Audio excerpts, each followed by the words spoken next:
Good morning, good afternoon, everyone, depending on your time zone. I'm David Eaton. I'm chair of the NTP Board of Scientific Counselors. My pleasure to welcome you to the April 19th meeting of the board. The first order of business is for the board members to introduce themselves, and I can start with this. I'm David Eaton. I'm an emeritus professor at the University of Washington, an adjunct professor at the University of Arizona in the field of toxicology. We will go down through the list here. I would note that Drs. Pam Lyon, Matt Martin, and David Michaels are not able to join us today. But with that, Dr. Berube, are you on? I hope you could hear me. Yeah, I'm Dave Berube. I'm a professor of science and technology communication at North Carolina State University. And I'll be rushing off to my class on climate change communication, hopefully around 2:30. Thank you, David. Hopefully we will be done by then. Dr. Bloom.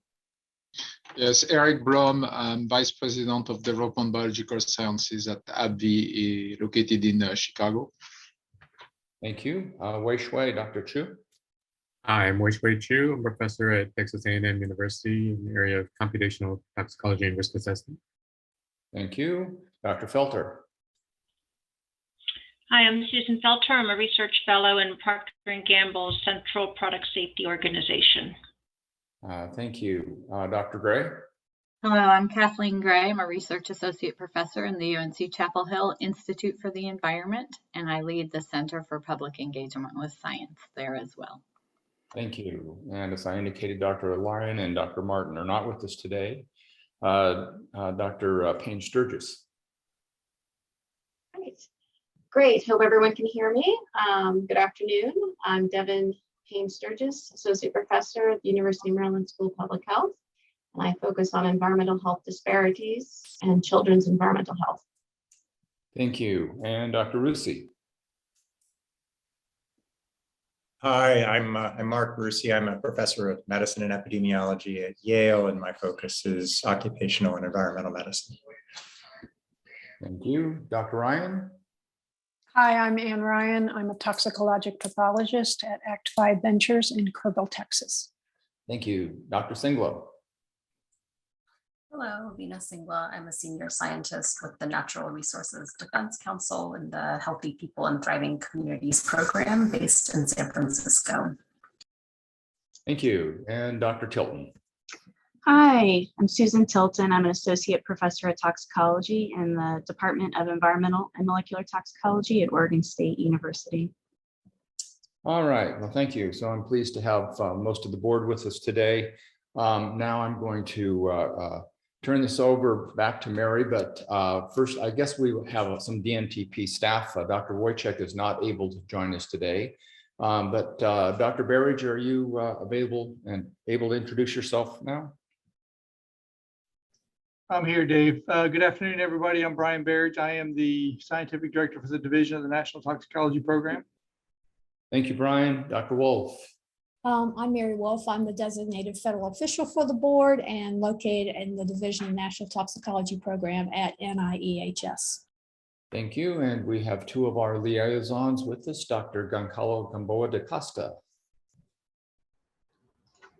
Hi, hello everyone. Good afternoon. My name is Gonçalo Gamboa da Costa, and I'm the FDA liaison officer to the National Toxicology Program. Thank you. And Dr. Lawson. Yes, hello, I'm Tina Lawson, and I'm the NIOSH liaison to the NTP BSC. Thank you. Thank you. And I would just remind everyone to please, if you're making a comment or statement, to identify yourself first, and then once you're completed, turn your microphone back on to mute. Use the raise hand feature, if you will, so that we know you're interested in making a comment during our questions and discussion. And with that, I'm going to turn this back to Mary Wolf to go through our conflict of interest statement and other business. Mary? Yes, I'll read the conflict of interest statement. The members of the NTP Board of Scientific Counselors serve as individual scientists and not as a representative of any organization. Each member is to exercise judgment prior to any meeting as to whether a potential conflict of interest might exist relative to a topic or concept for discussion by the board. This potential conflict might be due to his or her or their spouse, minor child, partner, or organizational, occupational affiliation, professional activity, or financial interest. Board members are asked to bring to the attention of the committee and its federal official any potential conflict that might pertain to the topic being considered. And if there is a potential conflict, it will be handled in accordance with departmental policy and regulatory requirements. Thank you. Thank you. So this is a bit of a different meeting than we've had before. We have just one agenda item. We did solicit public comments and we did not receive any public comments, either orally or written requests. One of the roles of the board is to review and approve external contracts that are going through the NTP program, and this is one such meeting. As Dr. Wolf indicated in the beginning, this requires us to have hear the presentation of the contract, have a discussion, and then we do a formal vote on this as you saw the process. The contract concept is titled Bioinformatics Support for the NIEHS, obviously a very important area for the NTP to be engaged in. And it's understandable that some contract support may be vital to this exercise. With that, I will turn this back to Mary and she can introduce the presenters. Thank you, Dr. Neaton. Our first presentation or our first introduction will be by Melissa Gentry, who is the director of the Office of Acquisitions, and she will lay out some kind of background information and kind of ground rules about this discussion. Melissa? Thank you, Mary, and good afternoon, everyone. I want to begin by thanking each of you for dedicating your valuable time to be here and serve as a member of the Board of Scientific Counselors. I want to emphasize that the work that you do here is critical in the review and evaluation of our research programs, and that includes the concept review being performed today that is required for our research and development contracts. As required by 42 CFR Part 52 and the NIH Policy Issuance 6315-1, before my office can release a contract solicitation involving biomedical research and development, a peer review group or advisory council must first review the project concept. As part of this concept review, we will have a high-level discussion of the project to identify the basic purpose, scope, and overall objectives of the work. You are reminded that we will not discuss specifics such as the technical approaches, protocols, or product specifications, and we will not include details of the acquisition approach. This will help preserve the integrity of our procurement process, and it allows us to maintain an open meeting. As you review the concept provided today, please consider the overall value and scientific relevance of this project and whether or not it supports our goal of protecting public health. I also ask that you consider the significance of the goals of the proposed research activity, the availability of technology and other resources necessary to achieve those goals, the extent to which there are practical, scientific, or clinical uses for the expected results, the adequacy and proposed methodology, and finally, the appropriateness of the use of a contract mechanism to support this activity. And with that being said, I am now happy to turn it over to Dr. Alex Merritt, who is our contracting officer representative. Thank you. Thanks very much, Melissa. We can have the first slide. I'd be happy to start the presentation.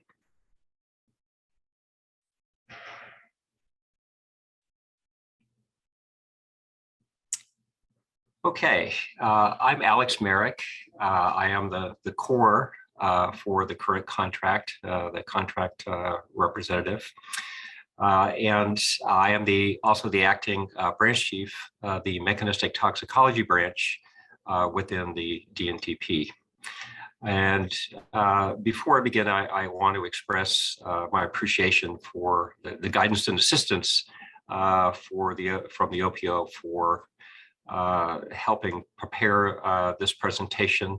That would be from Helen Cooney and Keith Shockley, Matt Stout, Michelle Huth, and others within the program operations branch. So this is a concept review. I think it's been mentioned for the bioinformatics support services contract. And again, I appreciate the board being able to review and give us some good feedback on what you're about to hear. So next slide, please. So the purpose of the contract is to support projects and provide support for the NIEHS research portfolio. And the board is acutely aware of that portfolio, having reviewed many of the portfolio projects within the last year and a half or so. The needs that the contract fulfills is to provide bioinformatic analysis and biocomputational capabilities for the NIEHS in many diverse fields in not only toxicology and genomics, but also structural chemistry and high throughput screening, just to name a few, as we'll be discussing in more detail. Next slide. So the contract is primarily used by the DNTP, but it also provides some measure of support, as I'll describe in a minute or two, to the intramural research program. And currently, all branches and programs within the DNTP are using the contract. The current contract is at 5 years, and to get maximum use of the contract, we propose a new contract length of 7 years. Just very briefly about the history of the contract is bioinformatics, as we all have come to know and appreciate, has just really come into its own as a separate discipline in not only toxicology, but biology in general. It was a subcontract activity from a prime biostatistics contract in its early days, some 15 or so years ago. And the DNTP felt it was worthwhile to be able to stand up a separate contract, and we did so, and it was awarded in 2017. So the statement of work for the new contract is very similar to the expectations of the prior statement of work, covering the areas that we've described. It requires the contractor to have a considerable amount of flexibility in their ability to analyze many different types of research data that may involve different data streams. And to that extent, I mean, by multi-scale modeling, you're going to have a different y-axis on differential gene expression versus metabolomics versus many of the other types of data that are being provided. And these are burgeoning efforts within the program. The contract also will require them to meet unique methods and data visualization capabilities required for these different types of data. Receipt of source code for program needs is considered very important for the new contract because of the very collaborative nature of the DNTP in addressing complex problems that require many different heads, including contractors and staff alike. Next slide, please. So this pie chart is a very general description of the percentage in relation to one another of the technical and programmatic types of effort provided by the contract.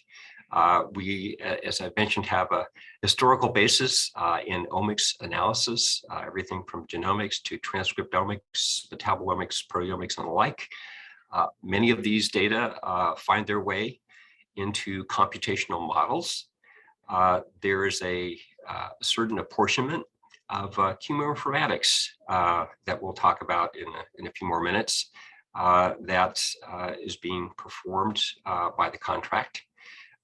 Rather than look at fields of data, numerical data, creative ways of data display and data reduction are part of the grist of bioinformatics capabilities. And as we have found, high content imaging and screening is becoming a bigger need that the program is expecting contractual support because of the increasing complexity of the types of in vitro models that we're looking at.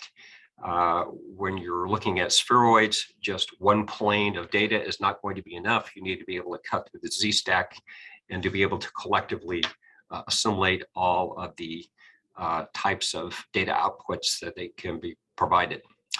I mentioned that there's a certain amount of DIR support. Most of this is in providing source coding to some of the principal investigators for projects they are working on. The contractor can provide those kind of buttoning up of different types of programs and algorithms that principal investigators are working on within the intramural community. Next slide.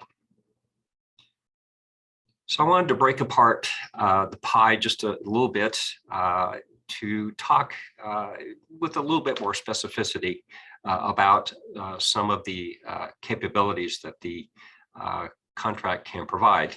And we all understand that this is an overlapping apportionment of these capabilities. So please bear with me as I describe them.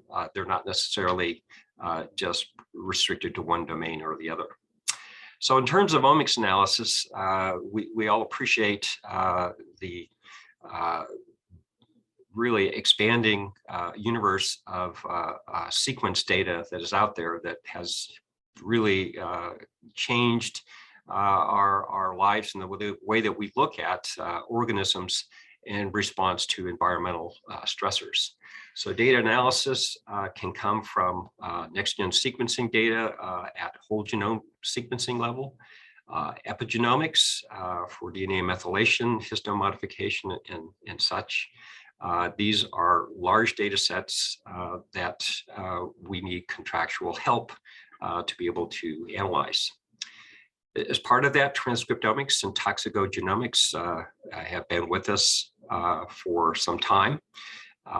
The extraction and deposition, so it's really a give and take from public database resources is part of what we have relied upon from the contractor, either to draw data out from repositories like the Gene Expression Omnibus or Short Read Archive, or to make deposits of data that we've created within the NEHS. High throughput transcriptomics has been an important part of what the contractor has provided support for.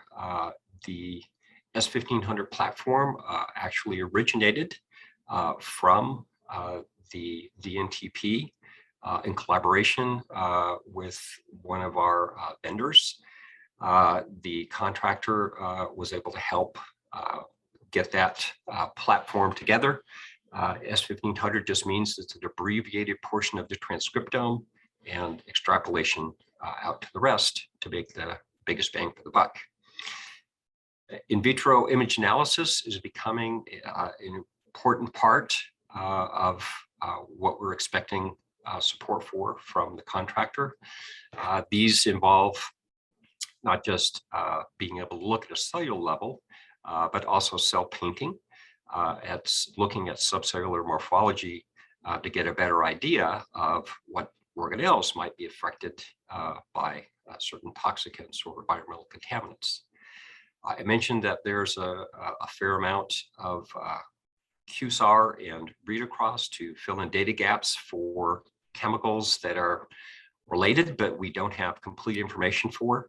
A lot of this work originated in the Tox21 program, but has since expanded to other parts of the program, in which there are many compounds for which you have a little bit of information, and QSAR and read across can help us gain further insight into what we might expect for toxic activity.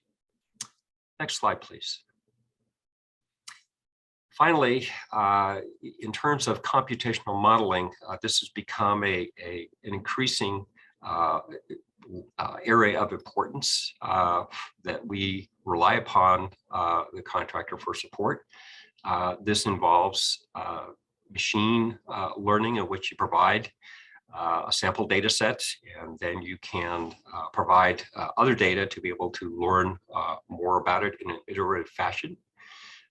There's a fair amount of data extraction from large data sources, mathematical modeling, and coding support to be able to make these algorithms work on the computational resources and high performance computing capabilities that we have within the Institute. Informatics methods involving scientific literature review support is part of the contractor expectations. We not only deal with numerical data, but we deal with a fair amount of text data and embedded data within technical reports and scientific publications. It's old school to be able to turn pages and pay somebody to derive meaning from that. So a certain amount of text mining and so-called natural language processing is going to be an increasing part, I think, of what the contractor is going to be asked to provide, both from government or public resources or in scraping data from the internet. In terms of computational support, a certain amount of software support is needed for languages spanning from Java, C++, R, and others. There is a need for study design and analysis support. For example, to be able to place differentially expressed genes within particular pathways or biological activities.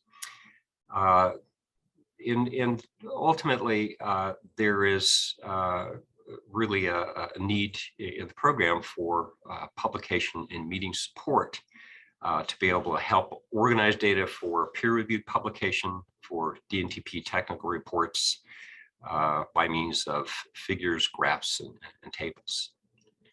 Next slide. So I wanted to give the board just a kind of a brief flavor of some of the representative projects and capabilities that the contract provides.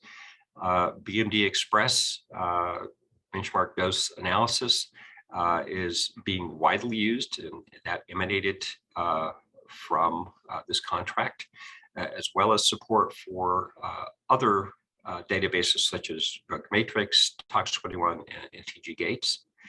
We have a new part of the program in which the DNTP is expanding into the cardiovascular toxicology space. We are actively using cardiomyocyte models. Some of these models involve calcium flux data, and we've acquired an instrument that's capable of taking up to 100 frames per second to be able to detect changes in calcium flux that you could actually make almost an action potential looking at model therapeutics and reagents, and then looking at the changes in that action potential based on calcium flux data for environmental compounds. So this is an exciting area that really is challenging, but highly interesting to the contract in the program. As we mentioned, typical things in next-gen sequencing data where FASTQ files are converted into meaning. This spans the gamut from exome sequencing data, transcriptomics, genomics, and liquid biopsy. We have some projects involved in circulating cell-free DNA. We have a grounding in metabolic activation with hepatocytes, hepRGs, spheroid cultures. These are being extended to other cell types, such as kidney, cardiomyocytes, and others. I mentioned the TempoSeq platform that we developed with the contractor and the DNTP staff in collaboration with BioSpider. And we developed this S1500 platform for a range of species, ranging from human all the way down to zebrafish. Interesting project called Orbitox that we hope will be publicly available in the not too distant, that's being headed up by Warren Casey with help from the contractor, is to be able to take chemical features of known compounds, be able to take the transcript data associated with them and arrange them in kind of a PCA universe in which, having constructed this, you can take your unknown chemical transcriptomic data and by relation see what it is closest to based on the chemical features that you may not have information on in the public, be able to see what it looks like. So this is a very interesting project that we hope will become publicly available in the not too distant future. There are a lot of data mining and machine learning types of projects going on, and artificial intelligence and the umbrella that it sweeps, I think is becoming a bigger part of expectations for the program. Next slide, please.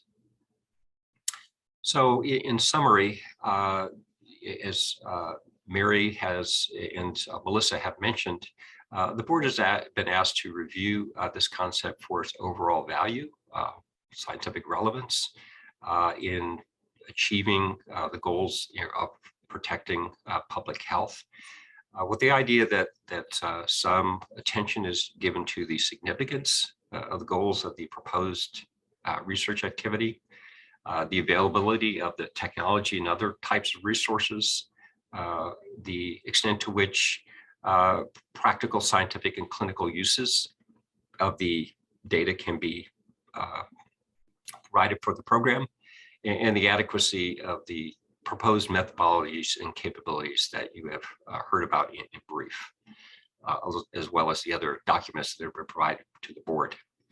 So the DNTP, as Mary and Melissa mentioned, seeks approval from the board and feedback on the data that you've been presented for us to be able to continue this type of activity using a contract mechanism, knowing that our staffing resources are somewhat limited, and a contract mechanism makes sense for us to be able to fulfill these needs for the program. Last slide, please. So I'm now open to questions as well as other members of the program, and we look forward to your feedback. So thank you. Thank you, Dr. Merrick. This is very interesting and obviously a very important area of research and support for the DNTP. Before we launch into a discussion, I will turn this over to Dr. Wei-Shui Chu, who is the lead discussant, and then we can have a board discussion following Wei-Shui's presentation. Wei-Shui? Yes, thanks very much. Really appreciate the presentation as well as the other materials on the electronic council book. I have a couple first sort of clarification questions. The first is, what exactly is meant by multi-scale modeling? I think that's a great question. We're actually in the process of hiring an individual that's what they do.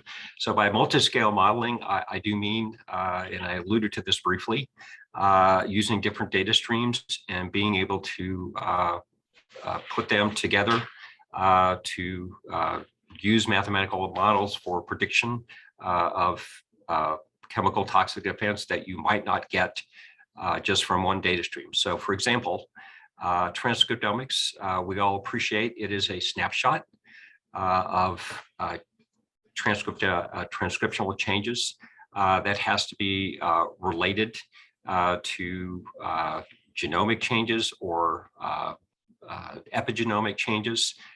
There are metabolomics types of data streams that folks would like to be able to combine. I think in the omics world, of which you're extremely familiar, it is a challenge to be able to combine different omics together. And folks have been working actively in this area. And that's what I mean by multi-scale modeling. Okay. The second is, in terms of this contract mechanism, is it, I guess I'm still a little confused as to its role relative to all the other things we've heard. Mm-hmm. Is it supporting particular NTP projects that are being led by staff, like the experiments are being done at the NTP, or the experiments being done by a separate contractor, by a contract lab, and then this is to analyze that data? Or is this like self-contained products that are being asked for by the NTP, or some combination or something totally different that I didn't say? I guess the precise role or roles of this contract relative to what NTP staff is doing, what other contractors are doing, is a bit unclear to me. Yeah, no, I think that's a great question, and you hit first, second, and third base, and I'll try and bring it home. So it's really a great question as to how the contract is being used and what role it plays with staff. So for the most part, the way that we have conceived of the contract is really in two aspects. One is in providing capabilities that the DNTP staff, primarily some for DIR, of course, can use in terms of analysis. So, for example, when my own particular bias would be, the provision as either FASTQ files that are from genomics or transcriptomics come in, we need to have them QC'd and then run through basic alignment. And then we, as staff, direct the contractor as to what it is we example go out for the biological question that we are asking. And that, of course, will vary from project leader to project leader. Everybody has a different view of data and their needs.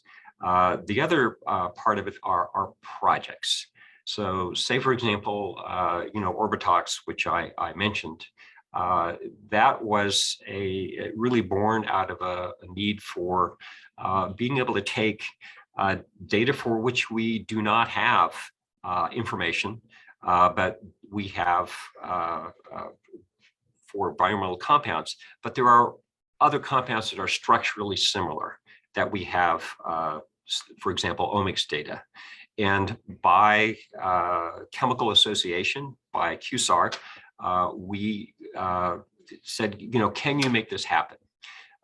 These are the objectives that so the directions to the contractor are given in somewhat broader strokes, again, being led by DNTP staff, but all the exact carry out of those is really kind of an iterative process by many meetings to be able to accomplish the kind of broader goals that staff you might have. And that's an example of a specific project different from a kind of a standardized capability.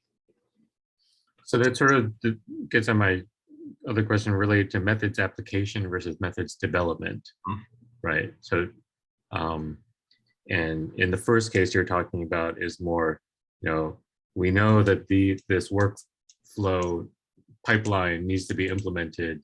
We just need extra hands to implement the pipeline for this particular project. Right. The second is, it's essentially, it's more, we have a hypothesis as to how we think we could integrate data, but we need someone to essentially test that hypothesis and develop approaches, so that's a little bit more on the development side. It's a little bit more on the R&D side, right? Which is exactly how this is phrased, and of course, nobody operates in a vacuum, and so it really is a back and forth between being able to describe the needs that you have for the contractor to say, how about this? And no, that's not what I had in mind at all. This is not going to help us. And so you have that kind of back and forth. It just as in any type of collaboration, the field, as we know, of informatics is changing so quickly. As you probably are aware, the finding folks with up-to-date skills that kind of span the gamut of what it is that's needed is a difficult thing to come by these days in hiring. That's why I think for us, being able to use a contract is extremely helpful, because as the needs change for the program, you can tell the contractor, we need this. And if you need to make adjustments in your mix of folks that you have, then you should go ahead and do that. And the contract is designed to build in that flexibility.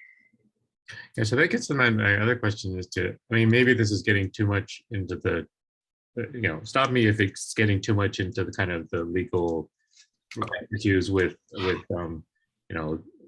contract mechanisms and specific RFPs and such. But I guess it seems challenging for one contractor to have all these range of capabilities, and then also some of your examples, whether it's calcium flux, action potentials, or transcriptomics, or like the imaging, the high content imaging. A lot of those are fairly specialized, and there's maybe a handful of people in the world who have been developing those methods.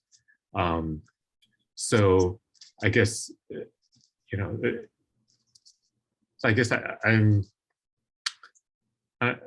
I'm trying to wrap my head around how you would be able to access that diversity of expertise in this, through this contract mechanism, I guess. No, I think that's a fair question. I think, in looking at the materials provided to the board, in some regards, one way of looking at it is each and every part of what we're asking could be a contract unto itself. And there are probably contractors who specialize in providing that one and only, one feature. So in asking for a broader level of support, I think the management of the contract does allow and require some flexibility in terms of time and mix of talent that the contractor will provide. So, I agree with you. I think it's a lot to ask from a contractor. However, I think given the types of the historical basis that we have in genomics, and then the programming capabilities that are just inherent in the requirements of the contract, I don't want to shortchange and minimize the challenges of artificial intelligence or whatever, and whatever that means to people. But I think it is possible to be able to acquire the needed capabilities from a source, or we've also built in the ability for subcontracting to be able to fulfill those needs if they're so immediate that the contractor can use to fulfill those kind of things. So just my final question is, I guess, just thinking through a concrete example, say in terms of systematic review, right? Whether it's for the ROC or for the, what used to is OHAT, but is it still OHAT? I'm trying to, but I think it's called IHAP now. Okay. And so there is this established methodology for systematic review, and that sort of would be I mean, there's a separate contractual mechanism. Correct. For that, right? Right. But some of the things that were mentioned were text mining and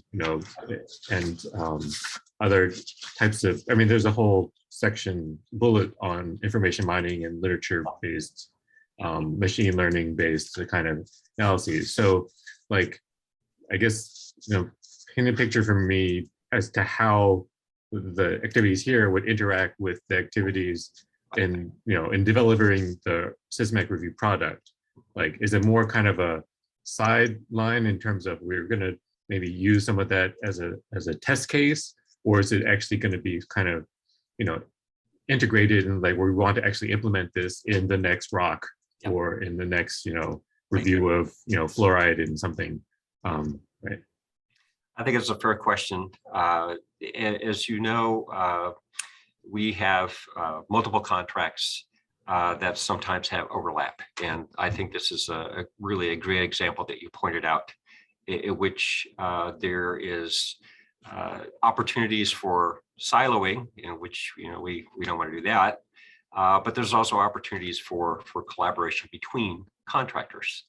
And in doing so, I think there's a recognition within the program, and it's kind of a natural growth, is that you'd like to have one contract for one particular functionality. The reality of it is that not only do DNTP staff by necessity are expected to collaborate and integrate with their activities, the same is going to be true for contractors.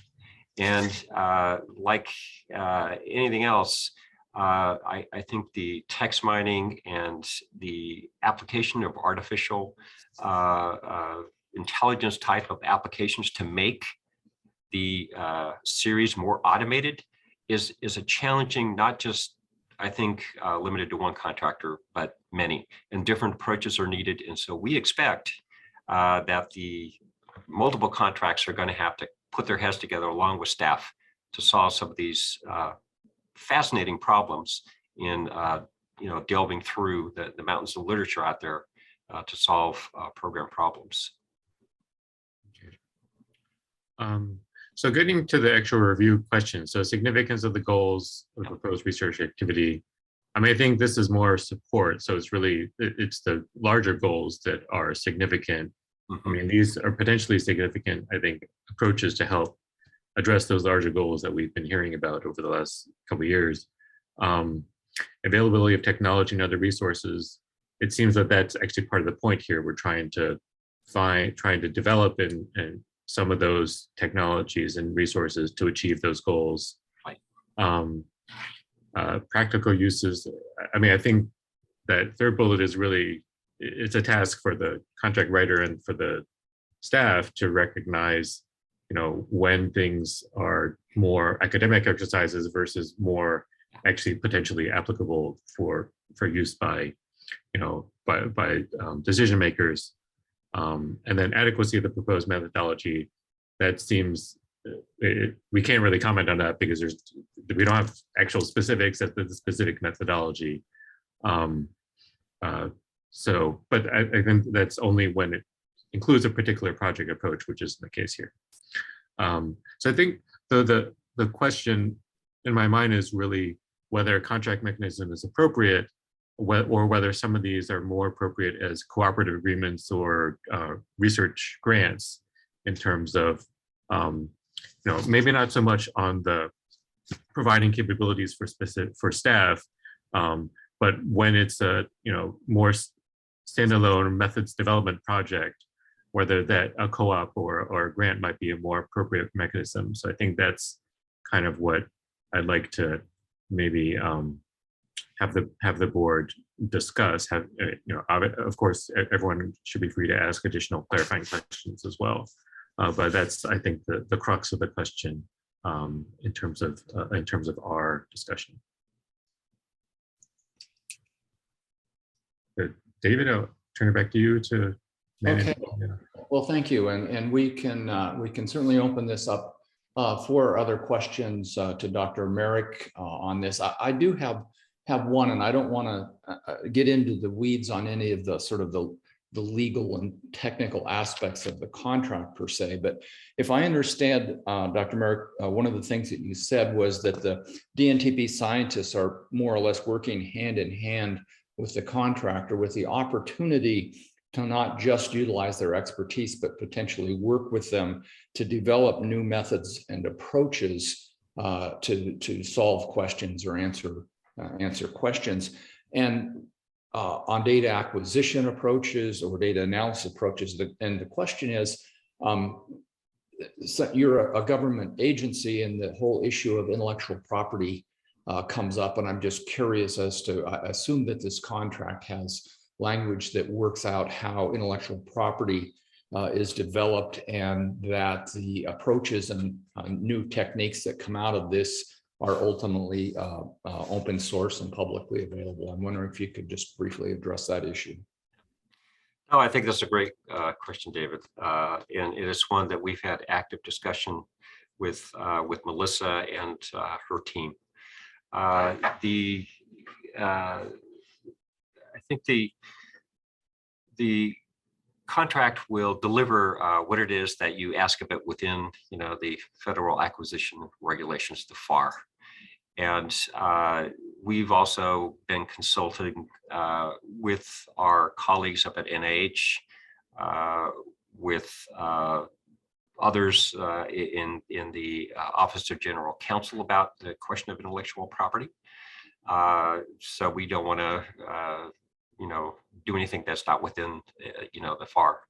So where we have landed is similar to many other agencies, and that is because of the collaborative nature of many of the types of projects and the coding thereof, is that the contract is going to require that the government have distribution and ownership rights to whatever code is being requested, because it's within the public interest, and it's being paid for with public monies.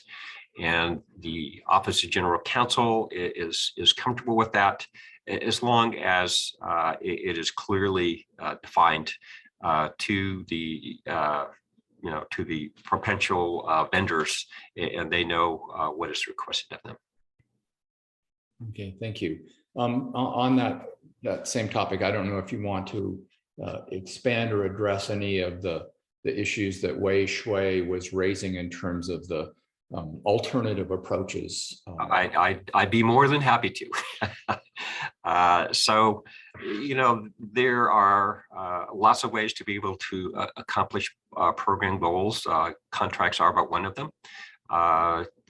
Wei Shui very nicely mentioned cooperative agreements and grants. I used to be with EPA. I managed several cooperative agreements with various universities, so I'm aware of their uses and perhaps some downsides. The benefit of a contract, I'll just say at the outset, is it allows for an immediacy of exchange of information in a way that sometimes grants and cooperative agreements do not. There is a kind of a tacit understanding, certainly with grants, that there is really academic freedom to be able to pursue without the encumbrance of staff from the funding agency to give precise directions as to what should be done or what shouldn't be done. So that's a benefit of a contract, is that kind of immediacy and directiveness that can be done. Certainly there are advantages to cooperative agreements and to grants, in that you harness the really fantastic creativity of our academic colleagues and others to be able to come up with creative solutions. The use of the contract for us doesn't prohibit that type of collaboration and interaction. And for example, I know we have members of DNTP staff that are at least party to some of the exciting things that are going on in TexVal, where there are microphysiological systems that are being tested to be able to meet important needs for this technology. But we're only participants. We're not really actively directing. So I think, to that end, the contract does serve some types of useful immediate actions for us in being able to more precisely direct or change when necessary those types of activities to meet differing and changing program needs. Sorry for that long-winded response, but that was very helpful, actually. Thank you. Yeah. Mm-hmm. Thank you. Yeah, Wei Shui, go ahead. No, I don't have any further. I think having been recipients of contract co-ops and grants, I appreciate there's difference in it, and the immediacy is the factor is certainly one of them, even for cooperative agreements. Although some of the U mechanisms are very milestone based, but and they're very specific as to what when you're supposed to meet the milestones and what's supposed to be delivered. So it's closer to a contract type of mechanism, but still it's not the same kind of potentially daily interaction, I guess, as a contract. Any other board members have questions or comments?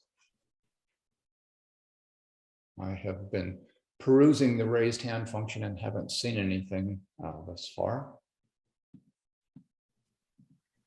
Hi, this is Ann Ryan. I think, let me put my video on. Go ahead, Ann. I wanted to make some comments in support of the contract from sort of the pharmaceutical industry perspective. So I'm a former global head of investigative toxicology at Pfizer. And these are critical capabilities that we recognized and developed for contemporary toxicology. We expanded our capabilities in-house and really fostered collaborations across the Pfizer universe to collaborate. But we also recognized that we needed these almost service agreements with external vendors to either manage the volume of routine work, so we don't have our internal scientists doing more mundane tasks, but then also to access specific scientific expertise that we didn't have in-house and we didn't want to build.